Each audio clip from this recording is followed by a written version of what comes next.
મધ્ય પૂર્વમાં ચાલી રહેલા યુદ્ધના કારણે મોરબી સિરામિક ઉદ્યોગોને બંધ કરવાનો વારો આવ્યો છે।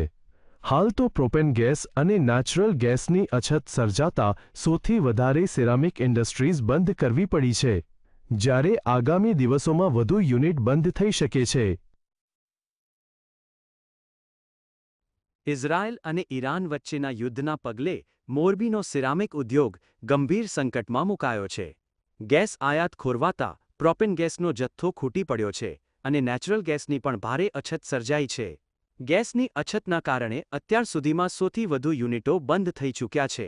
જો સ્થિતિ વહેલી તકે નહીં સુધરે તો આગામી 5-10 દિવસમાં તમામ 350 યુનિટને તાળા મારવાની નોબત આવી શકે છે।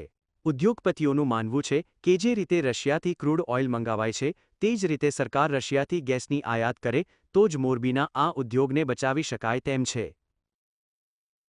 અત્યારે તો ગુજરાત ગેસમાં 15 દિવસથી વધારે કાંઈ સ્ટોક છે નહીં।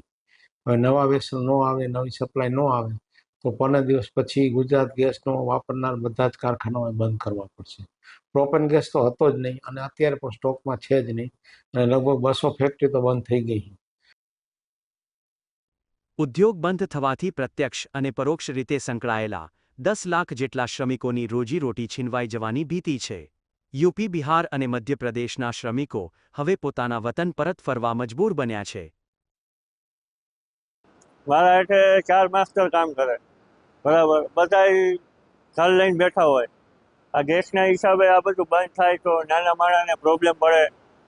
અમુક ભાડે રહેતા હોય, 4-5 હજાર મહિને ભાડું હોય, ખાવાનું હોય, આ કાંઈ છે, બધું જાજી મુશ્કેલી આવે।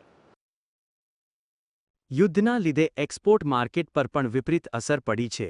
દરિયાઈ માર્ગે જોખમ વધતા કન્ટેનરના ભાડામાં $2000 જેટલો તોતિંગ વધારો થયો છે, જેનાથી નિકાસકારોની મુશ્કેલીઓ વધી છે। એક્સપોર્ટ માર્કેટમાં વેઇટ એન્ડ વોચની સ્થિતિ સર્જાઈ છે। ગ્રાહકો નવી ખરીદી કરતા અચકાઈ રહ્યા છે, જેના કારણે પોર્ટ પર ભરેલા કન્ટેનરોનો જથ્થો અટવાઈ પડ્યો છે અને એક્સપોર્ટ ઠપ્પ જેવું છે।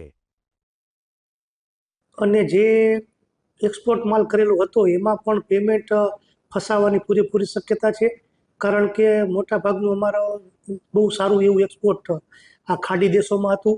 તો જ્યાં યુદ્ધનો માહોલ સર્જાણો છે તો ત્યાંથી પણ પેમેન્ટ રિકવર કરવા માટે પણ થોડું અઘરું પડશે। યુદ્ધ કેટલો સમય ચાલશે તે અનિશ્ચિત હોવાથી મજૂર પરિવારોમાં ચિંતા છે। જો આ સંકટ લાંબુ ચાલશે તો મોરબી સહિત દેશભરના અર્થતંત્ર પર તેની દૂરોગામી અસરો જોવા મળી શકે છે। રવિ સાણંદિયા, GSTV, મોરબી।